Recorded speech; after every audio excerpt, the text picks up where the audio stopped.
প্রাচীন কানানের মাটিতে পাহাড় আর মরুভূমির মাঝখানে এক বরকতময় পরিবার বসবাস করত। সেই পরিবারের কর্তা ছিলেন আল্লাহর প্রিয় বান্দা মহান নবী হজরত ইয়াকুব আলাইহিসসালাম। তার জীবনের সবচেয়ে বড় সম্পদ ছিল তার সন্তানরা, অনেকগুলো ছেলে যাদের নিয়ে তার ছোট্ট সংসার। এই সন্তানদের মধ্যেই ছিল এক শিশু, নাম তার ইউসুফ। শিশু বয়স থেকে ইউসুফ ছিল আলাদা। তার চেহারায় এক অদ্ভুত সৌন্দর্য, চোখে গভীরতা আর আচরণে ছিল শান্ত ও কোমল স্বভাব। তার পিতা ইয়াকুব আলাইহিসসালাম তাকে বিশেষভাবে ভালোবাসতেন। এটা শুধু বাহ্যিক সৌন্দর্যের জন্য না, বরং তার ভেতরের পবিত্রতার জন্য। কিন্তু মানুষের হৃদয় সবসময় একরকম হয় না। ইউসুফের বড় ভাইয়েরা এই ভালোবাসা সহজভাবে নিতে পারছিল না। তাদের মনে ধীরে ধীরে জন্ম নিতে লাগলো হিংসা, এক ধরনের নীরব আগুন যা বাইরে থেকে বোঝা যায় না, কিন্তু ভেতরে ভেতরে সব কিছু পুড়িয়ে দেয়। ইউসুফ তখনও ছোট, সে বুঝত না এই হিংসা, এই অদৃশ্য দূরত্ব। সে শুধু জানত তার বাবা তাকে ভালোবাসেন। এক রাতে চারপাশে যখন গভীর নীরবতা নেমে এসেছে, আকাশে অসংখ্য তারা জ্বলজ্বল করছে, তখন ইউসুফ ঘুমিয়ে পড়ে। সেই ঘুমের মধ্যেই সে একটা অদ্ভুত স্বপ্ন দেখে। স্বপ্নে সে দেখে আকাশের 11টি তারা, সূর্য আর চাঁদ সবাই যেন তার সামনে নত হয়ে আছে। এটা ছিল না কোনো সাধারণ দৃশ্য। স্বপ্নের সেই মুহূর্তে তার মনে হচ্ছিল এটার ভেতরে কোনো গভীর অর্থ লুকিয়ে আছে, যদিও সে তখনও তা পুরোপুরি বুঝতে পারছিল না। ভোর হওয়ার সাথে সাথে সে দৌড়ে গেল তার পিতার কাছে। তার চোখে ছিল বিস্ময়, কণ্ঠে ছিল কৌতূহল। সে বলল, আব্বা, আমি একটা স্বপ্ন দেখেছি। তার পিতা শান্তভাবে তার দিকে তাকালেন। তিনি জানতেন কিছু স্বপ্ন শুধু স্বপ্ন নয়। ইউসুফ ধীরে ধীরে বলল, সে দেখেছে 11টি তারা, সূর্য ও চাঁদ তাকে সিজদা করছে। এই কথা শোনার পর ইয়াকুব আলাইহিসসালাম গভীরভাবে চিন্তায় পড়ে গেলেন। কারণ তিনি একজন নবী। তিনি জানতেন এই ধরনের স্বপ্ন কাকতালীয় না, এটা ভবিষ্যতের একটি ইশারা। কিন্তু সেই ইশারার সাথে সাথে তিনি আরেকটা জিনিসও বুঝলেন। এই স্বপ্ন শুধু সম্মানের না, বরং এর আগে আসবে কঠিন পরীক্ষা। তিনি তার ছেলেকে কাছে টেনে নিলেন, নরম কণ্ঠে বললেন, বাবা, এই স্বপ্নটা তোমার ভাইদের বলো না। তার কণ্ঠে ছিল সতর্কতা, কারণ তিনি জানতেন মানুষের হৃদয় যখন হিংসা জন্ম নেয় তখন তা ভয়ঙ্কর রূপ নিতে পারে। ইউসুফ হয়তো পুরোটা বুঝতে পারেনি, কিন্তু সে তার পিতার কথা মেনে নিল। কিন্তু ভাগ্যের লিখন থেমে থাকে না। তাদের ভাইদের মনে যে আগুন জ্বলছিল তা দিন দিন আরও তীব্র হতে লাগল। তারা লক্ষ্য করত তাদের বাবা ইউসুফের প্রতি একটু বেশি কোমল, একটু বেশি যত্নশীল। এই সামান্য পার্থক্যই তাদের চোখে হয়ে উঠল বড় অন্যায়। একদিন তারা একসাথে বসে আলোচনা করতে লাগল। তাদের কথায় ফুটে উঠল কষ্ট, কিন্তু সেই কষ্ট ধীরে ধীরে রূপ নিল হিংসায়। তারা বলল, আমাদের বাবা স্পষ্টই ইউসুফকে বেশি ভালোবাসেন। এই উপলব্ধি তাদের হৃদয়কে কঠিন করে দিল, এবং ঠিক সেই মুহূর্তেই একটি ভয়ঙ্কর সিদ্ধান্তের বীজ বপন হল। এইভাবে এক নিষ্পাপ শিশুর জীবনে একটি ঝড় আসার প্রস্তুতি শুরু হলো। সে তখনও জানত না তার সামনে অপেক্ষা করছে এমন এক পরীক্ষা যা তাকে কাঁদাবে, ভাঙবে, কিন্তু শেষ পর্যন্ত তাকে এমন উচ্চতায় নিয়ে যাবে যা সে কখনো কল্পনাও করেনি। কনানের সেই শান্ত উপত্যকায় দিনগুলো যেন আগের মতোই চলছিল। সূর্য ওঠে, মানুষ কাজ করে, সন্ধ্যা নামে, বাইরে সবকিছু স্বাভাবিক, কিন্তু ভেতরে একদল হৃদয়ের গভীরে ধীরে ধীরে জমে উঠছিল এক অদৃশ্য অশান্তি। ইউসুফের ভাইদের মনে যে হিংসার বীজ জন্ম নিয়েছিল তা এখন আর শুধু অনুভূতি নয়, একটি চিন্তা, একটি সিদ্ধান্তে রূপ নিতে শুরু করেছে। তারা প্রায়ই একসাথে বসত, নিচু স্বরে কথা বলতো, যেন কেউ শুনে ফেলবে এই ভয়। কিন্তু আসলে তারা নিজেরাই নিজেদের ভয় পাচ্ছিল, নিজেদের ভিতরের অন্ধকারকে। আমাদের বাবা ইউসুফ আর তার ছোট ভাইকে আমাদের চেয়ে বেশি ভালোবাসেন। কথাটা তারা বারবার বলতো, যেন নিজেদেরই বোঝাতে চাইছে যে তাদের ক্ষোভটা ন্যায্য। কিন্তু সত্যি বলতে, ভালোবাসা কখনো তুলনা দিয়ে মাপা যায় না। আর যখন কেউ ভালোবাসাকে হিসেব করতে শুরু করে, তখনই সমস্যা শুরু হয়। তাদের চোখে ইউসুফ হয়ে উঠল প্রতিদ্বন্দ্বী, একটি শিশু যে কিছুই জানে না, কিছুই বোঝে না, তবুও সে যেন তাদের সুখের পথে বাধা। এই ভুল ধারণাই ধীরে ধীরে তাদের হৃদয়কে কঠিন করে তুলল। একদিন তারা এক নির্জন জায়গায় জড়ো হলো। চারপাশে কেউ নেই, শুধু নিস্তব্ধতা। সেই নীরবতার মাঝেই উচ্চারিত হলো একটি ভয়ঙ্কর প্রস্তাব, চলো আমরা ইউসুফকে সরিয়ে দিই। কথাটা বাতাসে ঝুলে রইল। কেউ সরাসরি হত্যা শব্দটা বলতে চাইছিল না, কিন্তু সবাই বুঝছিল কথার মানে কি। একজন বলল, তাকে মেরে ফেলি, তাহলে আমাদের বাবার ভালোবাসা শুধু আমাদের জন্যে থাকবে। এই প্রস্তাব শোনার পর কিছুক্ষণ নীরবতা নেমে এলো, কারণ মানুষ যতই অন্ধকারে ডুবে যাক, তার ভেতরে কোথাও না কোথাও একটা আলো থাকে, যে আলো তাকে থামাতে যায়। আর ঠিক সেই আলো থেকেই আরেকজন ভাই বলল, না, তাকে মেরে ফেলো না। তার কণ্ঠে ছিল দ্বিধা, কিন্তু সাথে সাথেই এক ধরনের বুদ্ধিও। তাকে একটি গভীর কূপে ফেলে দাও, কোনো কাফেলা গেলে তাকে তুলে নিয়ে যাবে, সে আমাদের জীবন থেকে হারিয়ে যাবে। এই প্রস্তাবটা সবার কাছে গ্রহণযোগ্য মনে হলো, কারণ এতে তাদের উদ্দেশ্য পূরণ হবে, কিন্তু তারা নিজেদের কাছে খুনি হিসেবেও মনে হবে না। মানুষ অনেক সময় নিজের ভুলকে নরম নামে ঢাকতে চায়। এটাও ঠিক তেমনই একটি মুহূর্ত ছিল। পরিকল্পনা তৈরি হলো, এবার দরকার ছিল সুযোগ। সেই সুযোগ এলো খুব তাড়াতাড়ি। তারা একদিন তাদের পিতার কাছে গেল, চেহারায় ভান করা আন্তরিকতা, কণ্ঠে কৃত্রিম কোমলতা। আব্বা, আমরা ইউসুফকে নিয়ে বাইরে যেতে চাই, খেলাধুলা করব, একটু সময় কাটাবো। ইয়াকুব আলাইহিসসালাম তাদের দিকে তাকালেন। তার চোখে ছিল অভিজ্ঞতার গভীরতা। তিনি সহজেই বুঝতে পারতেন মানুষের ভেতরের ভাবনা। তার হৃদয়ে হঠাৎ একটা অজানা শঙ্কা জাগল। তিনি ধীরে বললেন, আমি ভয় পাচ্ছি, তোমরা তাকে নিয়ে গেলে যদি কোনো ক্ষতি হয়ে যায়। তার কণ্ঠে ছিল পিতার উদ্বেগ, একটা অদ্ভুত আশঙ্কা, যার স্পষ্ট কারণ তিনি নিজেও জানতেন না। তিনি আরও বললেন, যদি কোনো নেকড়ে এসে তাকে আক্রমণ করে। এই কথাটা যেন ভাইদের জন্য একটি সুযোগ হয়ে গেল। তারা দ্রুত উত্তর দিল, আমরা এতজন একসাথে থাকব, নেকড়ে কিভাবে কিছু করবে। তাদের যুক্তি ছিল শক্ত, অন্তত বাইরে থেকে। আর শেষ পর্যন্ত একজন পিতা তার সন্তানদের ওপর বিশ্বাস রাখতে চাইলেন। তিনি অনুমতি দিলেন। পরের দিন সকালটা ছিল অদ্ভুতভাবে শান্ত। ইউসুফ আনন্দে ভরে উঠেছিল। সে ভাবছিল আজ সে তার ভাইদের সাথে সময় কাটাবে। সে জানত না এই যাত্রাই তার জীবনের মোড় ঘুরিয়ে দেবে। তারা সবাই মিলে বাড়ি থেকে বেরোলো। প্রথমে সবকিছু স্বাভাবিক ছিল, হাসি, কথা, হাঁটা। কিন্তু ধীরে ধীরে তারা পৌঁছতে লাগলো এক নির্জন অঞ্চলে। মানুষজন নেই, শুধু খোলা জমি আর দূরে কিছু পাথুরে জায়গা। সেখানে ছিল একটি গভীর পরিত্যক্ত কূপ। চারপাশে নীরবতা নেমে এলো। ইউসুফ কিছুটা অবাক হয়ে চারদিকে তাকালো। তার ছোট্ট মন বুঝতে পারছিল কিছু একটা ঠিক নেই। তার ভাইদের মুখের অভিব্যক্তি বদলে গেছে। সেই পরিচিত স্নেহের জায়গায় এসেছে কঠিনতা। এরপর সবকিছু খুব দ্রুত ঘটল। কেউ তার হাত ধরল, কেউ তাকে ঠেলে দিল। সে বুঝে ওঠার আগেই তার শরীর শূন্যে ভাসতে লাগল। আর তারপর অন্ধকার। কূপের ভেতরে পড়ে গিয়ে সে চিৎকার করল না, কারণ ভয় তাকে স্তব্ধ করে দিয়েছিল। চারপাশে ঠান্ডা ভেজা দেওয়াল, ওপরে ছোট্ট একটি আলো যা ধীরে ধীরে দূরে সরে যাচ্ছে। এটাই কি শেষ? একটা ছোট্ট শিশু নিজের ভাইদের হাতে ফেলে যাওয়া। এই মুহূর্তটা শুধু শারীরিক কষ্টের ছিল না, এটা ছিল বিশ্বাস ভাঙার মুহূর্ত। কিন্তু ঠিক এই অন্ধকারের মাঝেই একটা আলো নেমে এলো। না, চোখে দেখা আলো নয়, বরং হৃদয়ের গভীরে অনুভব করা এক নিশ্চয়তা। আল্লাহ তাকে সান্ত্বনা দিলেন। তার মনে এক দৃঢ় বিশ্বাস জন্মালো, এই কষ্টই শেষ না, একদিন এই ঘটনারও একটি অর্থ প্রকাশ পাবে। ওপরে দাঁড়িয়ে থাকা ভাইরা নিচে তাকালো। তাদের কাজ শেষ, কিন্তু তাদের হৃদয় কি শান্ত হলো? না, কারণ অন্যায় কখনো সত্যিকারের শান্তি দেয় না। তারা এখন বাড়ি ফিরবে, একটি মিথ্যা গল্প নিয়ে, একটি রক্তমাখা মিথ্যা যা তাদের বাবার হৃদয় ভেঙে দেবে। এইভাবে একটি নিষ্পাপ শিশুর জীবনের সবচেয়ে অন্ধকার অধ্যায় শুরু হলো। কিন্তু এই অন্ধকারই তাকে নিয়ে যাবে একটি আলোয় ভরা ভবিষ্যতের দিকে। অধ্যায় ৩। কূপ থেকে প্রাসাদ।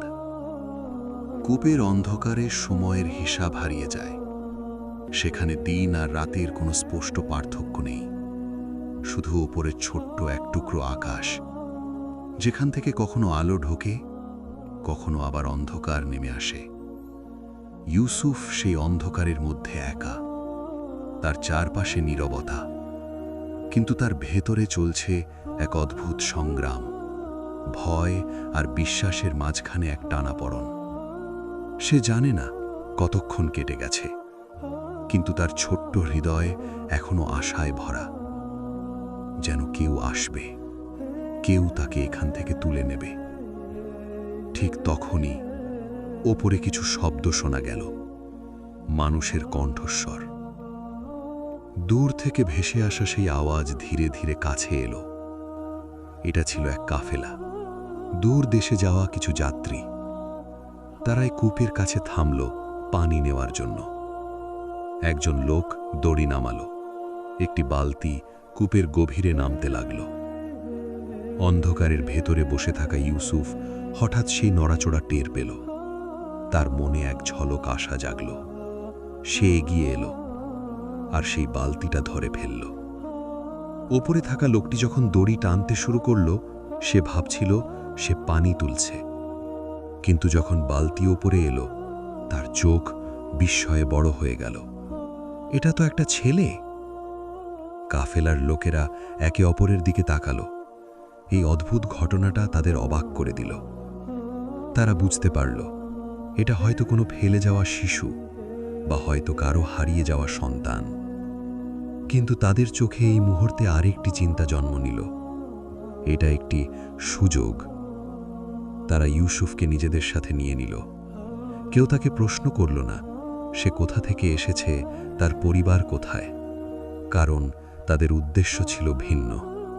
তারা ছিল ব্যবসায়ী, আর এই পৃথিবীতে অনেক সময় মানুষকেও পণ্যের মতো দেখা হয়। দীর্ঘ পথ পাড়ি দিয়ে তারা পৌঁছল মিশরে, একটি সমৃদ্ধ শক্তিশালী সভ্যতা। উঁচু প্রাসাদ, ব্যস্ত বাজার আর ক্ষমতার এক বিশাল কেন্দ্র। এই শহরেই ইউসুফকে বিক্রি করা হলো একজন দাস হিসাবে। একজন উচ্চপদস্থ ব্যক্তি তাকে কিনে নিলেন। তিনি ছিলেন মিশরের একজন গুরুত্বপূর্ণ কর্মকর্তা, রাজদরবারের একজন প্রভাবশালী মানুষ। তার চোখে ইউসুফের মধ্যে কিছু আলাদা জিনিস ধরা পড়ল। তিনি শুধু একটি দাস দেখলেন না, তিনি দেখলেন সম্ভাবনা। তিনি তার স্ত্রীকে বললেন, এই ছেলেটিকে সম্মানের সাথে রাখো, হয়তো সে আমাদের কাজে আসবে, বা আমরা তাকে দত্তক নিতে পারি। এইভাবে এক অন্ধকার কূপ থেকে উঠে এসে ইউসুফ প্রবেশ করল এক নতুন জীবনে। কিন্তু এই জীবনও সহজ ছিল না, কারণ পরীক্ষার রূপ বদলায়, কিন্তু পরীক্ষা শেষ হয় না। প্রাসাদের ভেতরে জীবন ছিল সম্পূর্ণ ভিন্ন। সেখানে ছিল শৃঙ্খলা, নিয়ম আর এক অদ্ভুত নিঃসঙ্গতা। ইউসুফ বড় হতে লাগল, শরীরে, মনে আর আত্মায়। তার চরিত্রে ফুটে উঠতে লাগল সততা, ধৈর্য আর গভীর বুদ্ধিমত্তা। যারা তাকে দেখত তারা বুঝতে পারত এই ছেলেটি সাধারণ না। তার আচরণে ছিল এমন কিছু যা মানুষকে আকর্ষণ করত, বিশ্বাস জন্মাত। কিন্তু জীবনের সবচেয়ে কঠিন পরীক্ষা অনেক সময় সেখানে আসে যেখানে আমরা সবচেয়ে নিরাপদভাবে নিজেকে।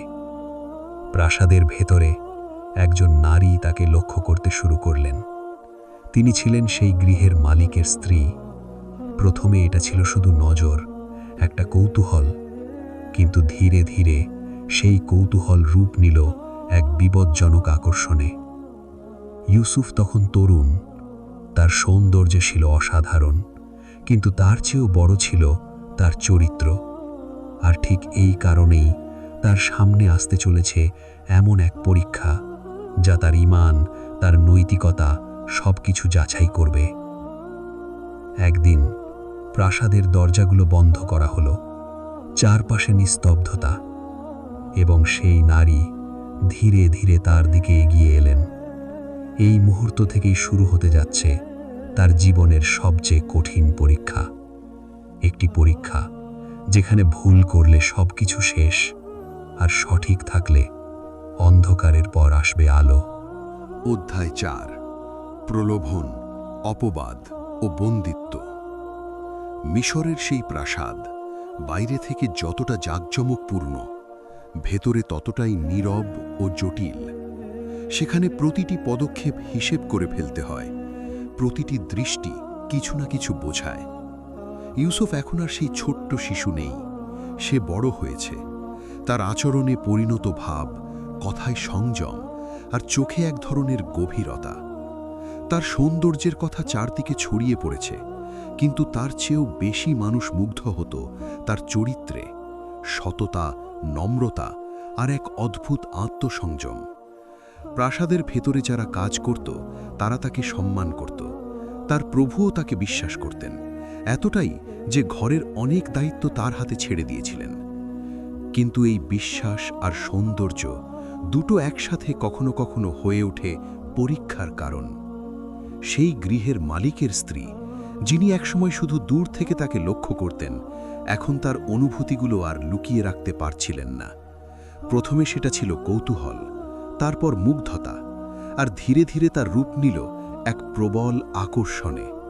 কিন্তু এই আকর্ষণ ছিল না পবিত্র, এটা ছিল এমন এক টান যা মানুষকে ভুল পথে নিয়ে যায়। একদিন প্রাসাদের সব দরজা বন্ধ করে দেওয়া হলো। চারপাশে গভীর নীরবতা, কেউ নেই, কোনো শব্দ নেই। এই নীরবতার মাঝেই তিনি ইউসুফের সামনে এসে দাঁড়ালেন। তার চোখে ছিল এক অদ্ভুত তীব্রতা, যেন তিনি অনেক দিন ধরে জমে থাকা ইচ্ছার কাছে হার মেনে নিয়েছেন। তিনি ইউসুফকে আহ্বান করলেন। কথাগুলো ছিল নরম, কিন্তু উদ্দেশ্য স্পষ্ট। এই মুহূর্তটা ছিল অত্যন্ত সূক্ষ্ম, একদিকে প্রলোভন, অন্যদিকে নৈতিকতা। একজন মানুষ যখন একা থাকে তখন তার আসল চরিত্র প্রকাশ পায়। ইউসুফ সেই মুহূর্তে নিজেকে আল্লাহর স্মরণে স্থির রাখলেন। তার ভেতরে ভয় কাজ করছিল, কিন্তু সেই ভয় ছিল আল্লাহকে হারানোর ভয়, নিজেকে হারানোর ভয়। তিনি দৃঢ় কণ্ঠে প্রত্যাখ্যান করলেন। তিনি বললেন, এটা অন্যায়, এটা বিশ্বাসঘাতকতা। যে মানুষ তাকে আশ্রয় দিয়েছে তার সাথে, আর সবচেয়ে বড় কথা, আল্লাহর সাথে। কিন্তু সব মানুষ প্রত্যাখ্যান মেনে নিতে পারে না। প্রত্যাখ্যান অনেক সময় মানুষের অহংকারকে আঘাত করে, আর সেই আঘাত থেকেই জন্ম নেয় প্রতিশোধ। তিনি এগিয়ে এলেন, আর ইউসুফ সেখান থেকে বেরিয়ে যাওয়ার চেষ্টা করলেন। দুজনের মাঝে এক উত্তেজনাপূর্ণ মুহূর্ত সৃষ্টি হল, যেখানে কেউ কাউকে ছাড়তে চাইছে না। ইউসুফ দরজার দিকে দৌড়ালেন। ঠিক তখনই তার জামার পেছন দিক থেকে টান পড়ল। জামাটি ছিঁড়ে গেল, দরজা খুলে গেল, আর সামনে দাঁড়িয়ে গৃহের মালিক। এক মুহূর্তের জন্য সময় যেন থেমে গেল, সবকিছু নিস্তব্ধ। এই অবস্থায় সত্যতা বলা কঠিন হয়ে পড়ে, কারণ পরিস্থিতি এমনভাবে দাঁড়ায় যেখানে সত্যকেও মিথ্যা মনে হতে পারে। তিনি দ্রুত নিজের অবস্থান পাল্টে ফেললেন। তার কণ্ঠে এখন অভিযোগ। তিনি বললেন, ইউসুফই তাকে খারাপ উদ্দেশ্যে ডাকছিল। এই অভিযোগ ছিল ভয়ঙ্কর, কারণ এটা শুধু একটি ঘটনার কথা নয়, এটা ছিল চরিত্রের বিরুদ্ধে আঘাত। ইউসুফ শান্তভাবে নিজের কথা বললেন। তিনি সত্য বললেন, যা ঘটেছে তা পরিষ্কারভাবে তুলে ধরলেন। এই সময় একজন সাক্ষী একটি গুরুত্বপূর্ণ কথা বলল। যদি জামা সামনে থেকে ছেঁড়া হয় তাহলে দোষ ইউসুফের, আর যদি পেছন থেকে ছেঁড়া হয় তাহলে সে নির্দোষ। সবাই তাকালো সেই জামার দিকে, এবং সত্য প্রকাশ পেল। জামাটি পেছন থেকে ছেঁড়া। এই একটি প্রমাণই যথেষ্ট ছিল সত্য আর মিথ্যার পার্থক্য বোঝানোর জন্য। গৃহের মালিক বিষয়টি বুঝলেন। তিনি তার স্ত্রীকে সতর্ক করলেন। কিন্তু এই ঘটনা এখানে শেষ হল না। প্রাসাদের ভেতরের ঘটনা বাইরে ছড়িয়ে পড়তে দেরি হল না। মিশরের নারীরা এই ঘটনা নিয়ে আলোচনা শুরু করল। তারা অবাক হল, এত উচ্চপদস্থ নারীর এমন আচরণ। তখন সেই নারী একটি পরিকল্পনা করলেন। তিনি সেই নারীদের ডেকে পাঠালেন, তাদের সামনে ইউসুফকে হাজির করলেন। যখন তারা ইউসুফকে দেখল, তারা এতটাই মুগ্ধ হয়ে গেল যে নিজেদের হাত কেটে ফেলল, কিন্তু টেরই পেল না। তারা বলল, এটা কোনো মানুষ না, এটা তো এক সম্মানিত সত্তা। এই দৃশ্য যেন তার কাজকে ন্যায্য প্রমাণ করার চেষ্টা ছিল। তিনি বললেন, দেখো, যার জন্য তোমরা আমাকে দোষ দিচ্ছিলে সে এমনই। কিন্তু এই প্রশংসার মাঝেও ইউসুফের জন্য বিপদ কমল না, বরং আরও বেড়ে গেল। কারণ এখন বিষয়টা শুধু একজন নারীর না, এটা হয়ে উঠেছে সমাজের আলোচনার কেন্দ্র। অবশেষে একটি নিশ্চিত সিদ্ধান্ত নেওয়া হলো। সত্য জানা থাকার পরও পরিস্থিতি সামাল দিতে, সমাজের চাপ এড়াতে ইউসুফকে বন্দী করা হবে। এই সিদ্ধান্ত ছিল অন্যায়, কিন্তু পৃথিবীতে সবসময় ন্যায় বিচার হয় না। কখনো কখনো সত্য মানুষকেই কষ্ট পেতে হয়। এইভাবে এক নির্দোষ মানুষ প্রাসাদ থেকে কারাগারে পৌঁছে গেল। কারাগারের দরজা বন্ধ হল।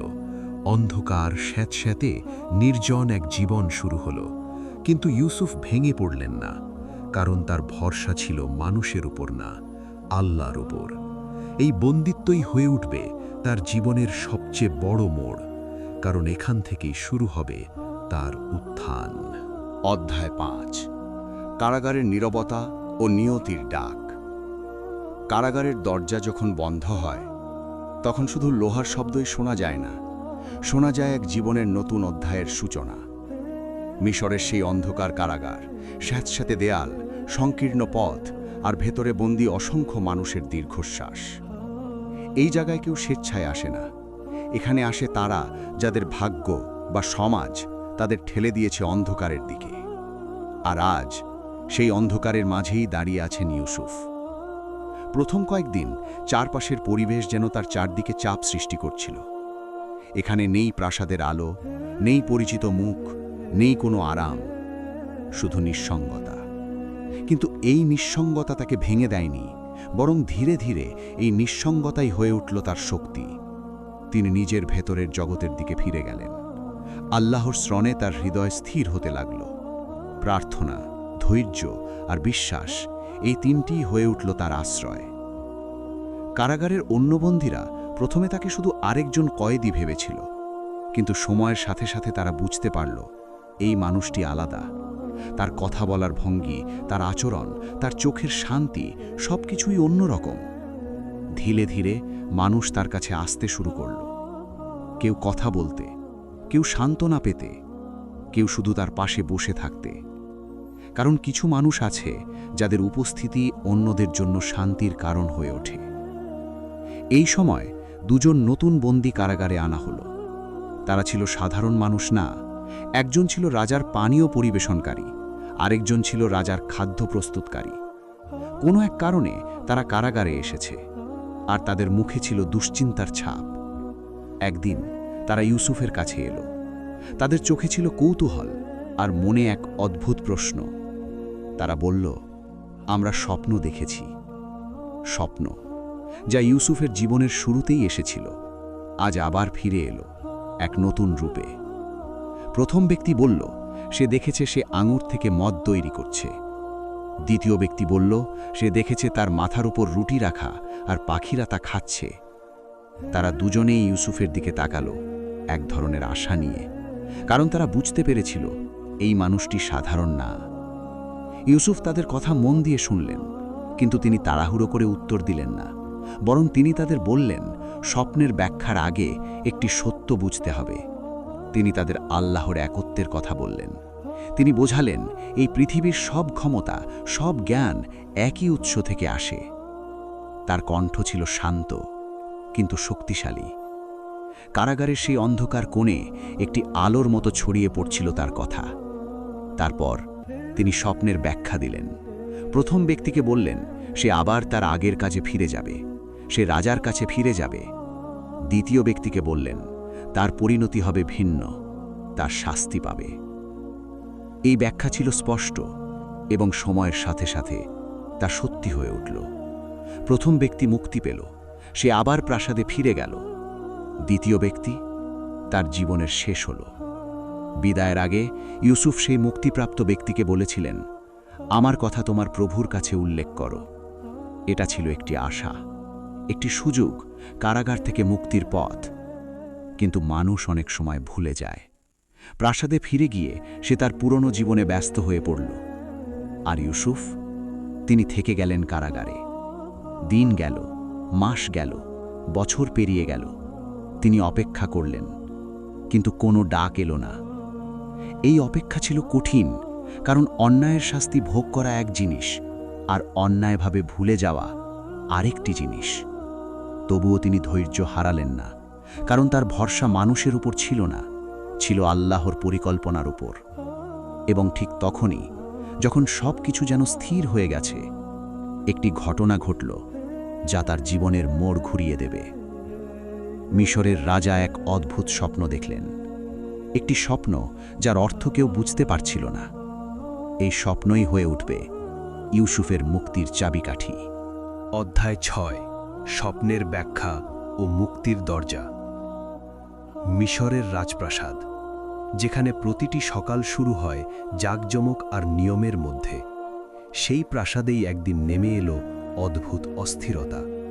কারণ সেই রাতটা ছিল আলাদা। রাজা ঘুম থেকে জেগে উঠলেন এক অস্বস্তি নিয়ে। তার চোখে ছিল বিভ্রান্তি, মনে এক ধরনের অজানা ভয়। তিনি একটি স্বপ্ন দেখেছিলেন, কিন্তু সেটা সাধারণ কোনো স্বপ্ন ছিল না।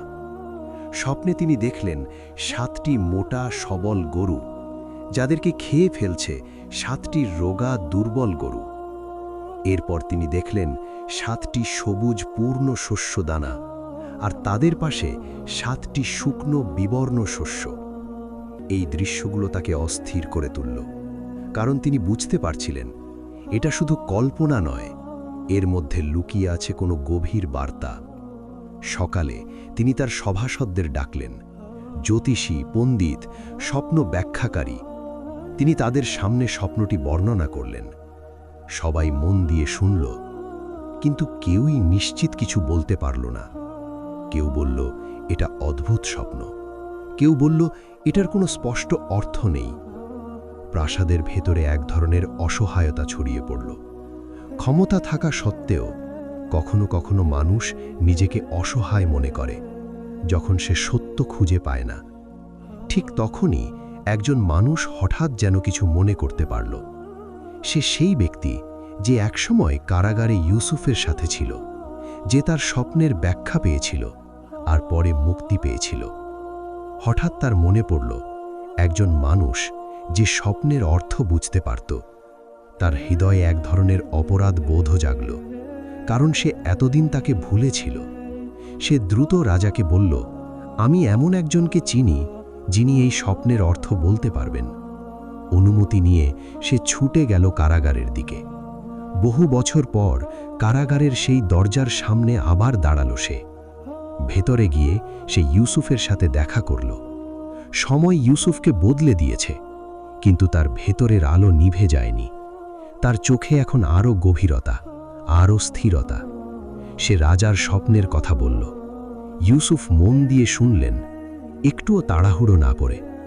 তারপর তিনি ধীরে ধীরে ব্যাখ্যা দিতে শুরু করলেন। তিনি বললেন, এই 7টি সবল গরু ও সবুজ শস্য প্রতীক 7 বছরের প্রাচুর্যের। এরপর যে 7টি দুর্বল গরু ও শুকনো শস্য, তা প্রতীক 7 বছরের ভয়াবহ দুর্ভিক্ষের। এই ব্যাখ্যা শুধু স্বপ্নেরই অর্থ নয়, এটা ছিল একটি পরিকল্পনা। তিনি বললেন, এই 7 বছর প্রাচুর্যের সময় মানুষকে শস্য জলা রাখতে হবে, কারণ সামনে আসছে এমন সময় যেখানে খাদ্যই হবে সবচেয়ে বড় সম্পদ।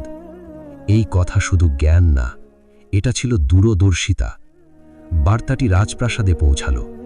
রাজা শুনে বিস্মিত হলেন, কারণ এই ব্যাখ্যা শুধু সঠিকই না, এটা একটি সমাধানও দিচ্ছিল। তিনি বললেন, এই মানুষটিকে আমার কাছে নিয়ে আসো। এটাই ছিল সেই মুহূর্ত যখন ইউসুফ কারাগার থেকে বের হতে পারতেন। কিন্তু তিনি তাড়াহুড়ো করলেন না। তিনি বললেন, প্রথমে আমার নির্দোষিতা প্রমাণ করা হোক। এটা ছিল তার আত্মসম্মান। তিনি শুধু মুক্তি চাননি, তিনি চেয়েছিলেন সত্য প্রতিষ্ঠিত হোক। রাজা সেই ঘটনার তদন্ত করালেন। প্রাসাদের সেই পুরনো ঘটনা আবার সামনে এলো। নারীরা সাক্ষ্য দিল, সত্য প্রকাশ পেল। অবশেষে সবাই স্বীকার করল, ইউসুফ নির্দোষ। এই সত্য প্রকাশের পর কারাগারের দরজা খুলে গেল। বহু বছর পর তিনি বের হয়ে এলেন সেই অন্ধকার থেকে। কিন্তু তিনি আগের মতো নেই। তিনি এখন একজন পরীক্ষিত মানুষ, যিনি কষ্টের আগুনে পুড়ে আরও শক্ত হয়েছেন। রাজা তার সাথে দেখা করলেন। তার কথা শুনলেন, তার জ্ঞান দেখলেন, এবং তখনই একটি নতুন অধ্যায় শুরু হলো। কারাগারের বন্দি থেকে তিনি এখন উঠতে চলেছেন ক্ষমতার শীর্ষে। এই যাত্রা এখানেই শেষ নয়, এটাই আসল শুরু। অধ্যায় 7, ক্ষমতা, দুর্ভিক্ষ ও নিয়তির পুনর্মিলন। কারাগারের অন্ধকার পেরিয়ে প্রাসাদের আলোয় দাঁড়িয়ে আছেন ইউসুফ। এই আলো শুধু বাহ্যিক না, এটা এক দীর্ঘ পরীক্ষার পর অর্জিত এক সম্মান। রাজা তার দিকে তাকালেন, শুধু একজন মানুষ হিসেবে না, বরং একজন যোগ্য নেতৃত্ব হিসেবে। তার জ্ঞান, তার দূরদর্শিতা, তার চরিত্র, সবকিছু মিলিয়ে রাজা বুঝলেন এই মানুষটি আলাদা। তখন ইউসুফ নিজেই একটি প্রস্তাব দিলেন। তিনি বললেন, আমাকে দেশের ভাণ্ডারের দায়িত্ব দিন। তার কণ্ঠে অহংকার ছিল না, ছিল দায়িত্ববোধ, কারণ তিনি জানতেন সামনে আসছে কঠিন সময়। রাজা তার প্রস্তাব গ্রহণ করলেন। এইভাবে একসময় যে মানুষটি ছিল দাস, যে ছিল বন্দী, সে এখন হয়ে উঠল মিশরের খাদ্য ভাণ্ডারের রক্ষক। সময় এগিয়ে চলল। প্রথম 7 বছর ছিল প্রাচুর্যের সময়। ক্ষেতগুলো ভরে উঠল ফসলে, গুদামগুলো পূর্ণ হতে লাগল শস্যে। কিন্তু ইউসুফ শুধু বর্তমান দেখেননি, তিনি ভবিষ্যতের জন্য প্রস্তুতি নিচ্ছিলেন। তিনি শস্য জমা রাখতে লাগলেন, যতটা সম্ভব যত্ন সহকারে। মানুষ তখন বুঝতে পারেনি কেন এত সংরক্ষণ, কিন্তু তিনি জানতেন এই সঞ্চয়ই একদিন জীবন বাঁচাবে। তারপর এলো সেই 7 বছর যা ছিল কঠিন, নির্মম। বৃষ্টি থেমে গেল, ফসল শুকিয়ে গেল, মাটি তার উর্বরতা হারিয়ে গেল। দুর্ভিক্ষ ছড়িয়ে পড়ল, শুধু মিশরে না, পাশের অঞ্চলগুলোতেও। মানুষ খাদ্যের জন্য ছুটতে লাগল, এবং তখনই মিশর হয়ে উঠল আশ্রয়, কারণ সেখানে ছিল শস্য, ছিল প্রস্তুতি। দূর দেশ থেকে কাফেলারা আসতে লাগল, খাদ্যের জন্য, বেঁচে থাকার জন্য। একদিন একটি কাফেলা এলো কানান থেকে। এই কাফেলার মধ্যেই ছিল ইউসুফের ভাইয়েরা। বহু বছর পর তারা আবার সেই মানুষটির সামনে দাঁড়ালো, যাকে তারা একদিন কূপে ফেলে দিয়েছিল। কিন্তু তারা তাকে চিনতে পারল না, কারণ সময় তাকে বদলে দিয়েছে, তার অবস্থান, তার চেহারা, তার পরিচয়। কিন্তু ইউসুফ, তিনি তাদের চিনলেন। এক মুহূর্তেই তার সামনে দাঁড়িয়ে আছে তার অতীত, তার শৈশবের কষ্ট, তার বিশ্বাসভঙ্গ, সবকিছু যেন ফিরে এলো। তবুও তিনি কিছু বললেন না, তিনি নিজেকে সংযত রাখলেন। তিনি তাদের সাথে কথা বললেন একজন শাসক হিসেবে, তাদের প্রয়োজন শুনলেন, তাদের খাদ্য দিলেন। কিন্তু তার ভেতরে চলছিল অন্য কিছু, একটি পরিকল্পনা, একটি পরীক্ষা। তিনি জানলেন তাদের সাথে তার ছোট ভাই নেই। তিনি বললেন, পরের বার আসার সময় তোমাদের সেই ছোট ভাইকে নিয়ে আসবে। এটা ছিল একটি শর্ত, একটি সুযোগ তার অতীতের সাথে আবার সংযোগ স্থাপনের। ভাইয়েরা কিছুটা দ্বিধায় পড়ল, কিন্তু তাদের আর কোনো উপায় ছিল না। তারা খাদ্য নিয়ে ফিরে গেল, কিন্তু তাদের মনে রয়ে গেল সেই শর্ত। ইউসুফ একা দাঁড়িয়ে রইলেন। তার চোখে ছিল স্মৃতি, তার হৃদয়ে ছিল অনুভূতি, যা তিনি কাউকে দেখালেন না। তিনি জানতেন এই গল্প এখনো শেষ হয়নি। এই পুনর্মিলন ছিল না শেষ, এটা ছিল শুরু। একটি পরিবারের ভাঙন এবার ধীরে ধীরে জোড়া লাগবে, কিন্তু তার আগে আসবে আরও কিছু পরীক্ষা, আরও কিছু আবেগময় মুহূর্ত। অধ্যায় 8, ফিরে আসা, পরীক্ষা আর এক গোপন পরিকল্পনা। কোনানের পথে ফিরে যাচ্ছিল ইউসুফের ভাইয়েরা।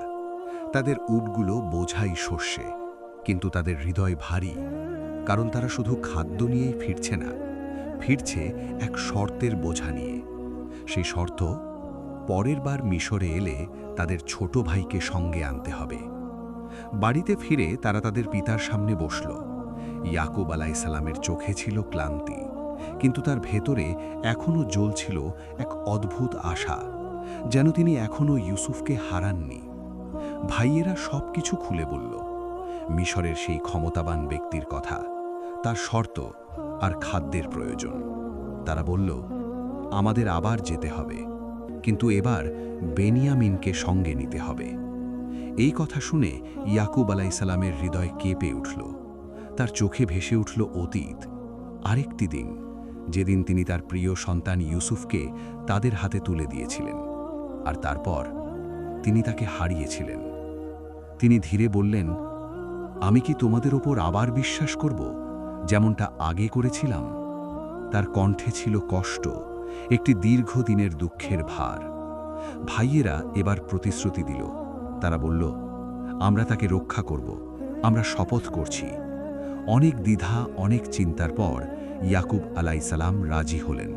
কিন্তু তিনি তাদের একটি কথা বললেন, তোমরা সবাই এক দরজা দিয়ে প্রবেশ করো না, ভিন্ন ভিন্ন পথে প্রবেশ করো।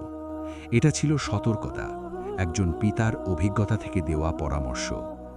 এইভাবে দ্বিতীয়বারের মতো তারা যাত্রা শুরু করল। এইবার তাদের সাথে ছিল বেনিয়ামিন। মিশরের পথে তাদের মনে ছিল উদ্বেগ আর এক ধরনের অজানা অনুভূতি, যেন কিছু একটা ঘটতে যাচ্ছে। প্রাসাদে পৌঁছে তারা আবার সেই শাসকের সামনে দাঁড়াল। ইউসুফ তাদের দেখলেন এবং তার দৃষ্টি গিয়ে থামল বেনিয়ামিনের ওপর। তার হৃদয় যেন থেমে গেল এক মুহূর্তের জন্য। এটাই তার সেই ছোট ভাই, যাকে সে বছরের পর বছর দেখেনি, কিন্তু সে নিজেকে সামলে নিল, সবকিছু আগের মতোই রাখল, একজন শাসক হিসেবে আচরণ করল। কিছু সময় পরে তিনি সুযোগ পেলেন বেনিয়ামিনকে একা পাওয়ার। তখন তিনি ধীরে তাকে বললেন, আমি তোমার ভাই ইউসুফ। এই কথাটা যেন সময়কে থামিয়ে দিল। বেনিয়ামিনের চোখ ভিজে উঠল। সে বিশ্বাসই করতে পারছিল না। দুই ভাই বছরের পর বছর একই জায়গায় দাঁড়িয়ে। কিন্তু এই পুনর্মিলন এখনও গোপন রাখতে হবে, কারণ পরিকল্পনা এখনও শেষ হয়নি। ইউসুফ তার মনে একটি পরিকল্পনা তৈরি করেছিলেন। তিনি চেয়েছিলেন বেনিয়ামিনকে নিজের কাছে রেখে দিতে, কিন্তু এটা সহজ ছিল না, কারণ আইন, নিয়ম সবকিছু তার বিরুদ্ধে। তবুও তিনি একটি উপায় বের করলেন। যখন তারা ফিরে যাবার প্রস্তুতি নিচ্ছিল, তিনি গোপনে তার একটি মূল্যবান পাত্র, রাজকীয় পানপাত্র, বেনিয়ামিনের ব্যাগে রেখে দিলেন। সব প্রস্তুতি শেষ। তারা যাত্রা শুরু করল, কিন্তু কিছু দূর যেতেই পেছন থেকে ডাকা হলো, থামো, রাজকীয় পাত্র চুরি হয়েছে। সবাই থেমে গেল। তাদের জিনিসপত্র তল্লাশি শুরু হলো। এক এক করে সব ব্যাগ খোলা হলো। শেষে এলো বেনিয়ামিনের পালা, এবং সেখানেই পাওয়া গেল সেই পাত্র। সবাই স্তব্ধ, ভাইয়েরা অবাক, হতবাক। তারা বিশ্বাসই করতে পারছিল না। তারা বলল, এটা কিভাবে সম্ভব? সে তো এমন না। কিন্তু পরিস্থিতি তাদের পক্ষে ছিল না। আইন অনুযায়ী যার কাছে চুরি পাওয়া যাবে সে বন্দী হবে। এইভাবে বেনিয়ামিনকে রেখে দেওয়া হলো। ভাইয়েরা আবার ফিরে গেল, এবার আরো বড় দুঃখ নিয়ে। আর ইউসুফ, তিনি দাঁড়িয়ে রইলেন, একদিকে পরিকল্পনার সফলতা, অন্যদিকে হৃদয়ের গভীর আবেগ নিয়ে। এই গল্প এখন আরও গভীরে যাচ্ছে। সত্য প্রকাশের মুহূর্ত কাছে আসছে। অধ্যায় 9, সত্যের উন্মোচন ও হৃদয়ের মিলন। মিশরের প্রাসাদ থেকে বেরোয়ে ধুলোমাখা পথে ফিরে যাচ্ছিল ইউসুফের ভাইয়েরা। তাদের পদক্ষেপ ভারী, চোখে অনিশ্চয়তা, আর হৃদয়ে এক অজানা আতঙ্ক। এইবার তারা শুধু খাদ্য নিয়েই ফিরছে না, ফিরছে এক বড় দুঃখ নিয়ে। তাদের সাথে নেই বেনিয়ামিন। কানানে ফিরে গিয়ে তারা তাদের পিতার সামনে দাঁড়াল। ইয়াকুব আলাইহিসসালামের চোখে সেই পুরনো কষ্ট আবার ফিরে এলো। তিনি শুনলেন কিভাবে বেনিয়ামিনকে আটকে রাখা হয়েছে। তার হৃদয় যেন ভেঙে পড়ল। তিনি বললেন, না, তোমাদের কথা আমি বিশ্বাস করতে পারছি না। তার মনে পড়ল ইউসুফের কথা, তার সেই হারিয়ে যাওয়া সন্তান, এবং এখন আরেকজন। তিনি কাঁদতে লাগলেন, এতটাই যে তার চোখের দৃষ্টি ধীরে ধীরে ক্ষীণ হয়ে এলো। কিন্তু এই দুঃখের মাঝেও তার ভেতরে এক জিনিস অটুট ছিল, বিশ্বাস। তিনি বললেন, আমি আমার দুঃখ আর কষ্ট আল্লাহর কাছেই প্রকাশ করি। তার এই ধৈর্য, এই নির্ভরতা ছিল এক অনন্য উদাহরণ। তিনি তার সন্তানদের আবার পাঠালেন, যাও, ইউসুফ আর তার খোঁজ করো। এইভাবে তৃতীয়বারের মতো তারা মিশরের পথে যাত্রা করল। প্রাসাদে পৌঁছে তারা আবার সেই শাসকের সামনে দাঁড়াল। এইবার তাদের কণ্ঠে ছিল বিনয়, তাদের চেহারায় ছিল ক্লান্তি। তারা বলল, আমাদের উপর কঠিন সময় এসেছে, আমাদের পরিবার কষ্টে আছে। তাদের এই অবস্থা দেখে ইউসুফ আর নিজেকে ধরে রাখতে পারলেন না। তার সামনে দাঁড়িয়ে আছে তার অতীত, তার শৈশব, তার হারানো সম্পর্ক। অবশেষে তিনি সেই প্রশ্ন করলেন, তোমরা কি মনে করতে পারো তোমরা ইউসুফের সাথে কি করেছিলে? এই প্রশ্ন যেন বজ্রপাতের মতো নেমে এলো। ভাইয়েরা একে অপরের দিকে তাকালো। তাদের চোখে বিস্ময়, ভয় আর ধীরে ধীরে একটি উপলব্ধি। তারা বলল, তুমি কি ইউসুফ? তিনি উত্তর দিলেন, হ্যাঁ, আমি ইউসুফ, আর এই আমার ভাই। এই মুহূর্ত ছিল শুধু একটি পরিচয়ের না, এটা ছিল সত্যের উন্মোচন। ভাইয়েরা স্তব্ধ হয়ে গেল। তাদের সামনে দাঁড়িয়ে সেই ভাই যাকে তারা একদিন কূপে ফেলে দিয়েছিল। তাদের হৃদয়ে অনুশোচনা জন্ম নিল। তারা বলল, আমরা ভুল করেছি, আমরা অপরাধী। কিন্তু ইউসুফের উত্তর ছিল অন্যরকম। তিনি বললেন, আজ তোমাদের জন্য কোনো দোষারোপ নেই। এই ক্ষমা ছিল এই গল্পের সবচেয়ে সুন্দর অংশ।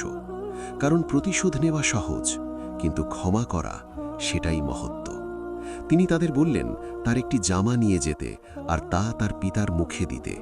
এই জামা শুধু কাপড় না, এটা ছিল এক প্রতীক। কানানে দূরে বসে ইয়াকুব আলাইহিস সালাম হঠাৎ বললেন, আমি ইউসুফের গন্ধ পাচ্ছি। লোকেরা অবাক হল, কিন্তু কিছুক্ষণ পর যখন সেই জামা পৌঁছল এবং তা তার চোখে রাখা হলো, তার দৃষ্টি ফিরে এলো। এটা ছিল এক অলৌকিক মুহূর্ত। এরপর পুরো পরিবার মিশরে এসে একত্র হল। পিতামাতা, ভাইয়েরা সবাই একসাথে। ইউসুফ তার পিতাকে সম্মানের সাথে বসালেন এবং তখন তার সেই শৈশবের স্বপ্ন পূরণ হল। সূর্য, চাঁদ আর 11টি তারা প্রাতীকিকভাবে তার সামনে নত হল। একটি স্বপ্ন যা একদিন শুরু হয়েছিল, আজ তা বাস্তব। কূপের অন্ধকার থেকে প্রাসাদের আলো পর্যন্ত এই যাত্রা ছিল ধৈর্য, বিশ্বাস আর আল্লাহর পরিকল্পনার এক অনন্য উদাহরণ। শেষ কথা, এই গল্প শুধু ইতিহাস না, এটা জীবনের শিক্ষা। ধৈর্য ধরো, বিশ্বাস রাখো, ক্ষমা করতে শেখো। কারণ অন্ধকার যত গভীরই হোক, আল্লাহর পরিকল্পনা সবসময় আলোর দিকেই নিয়ে যায়।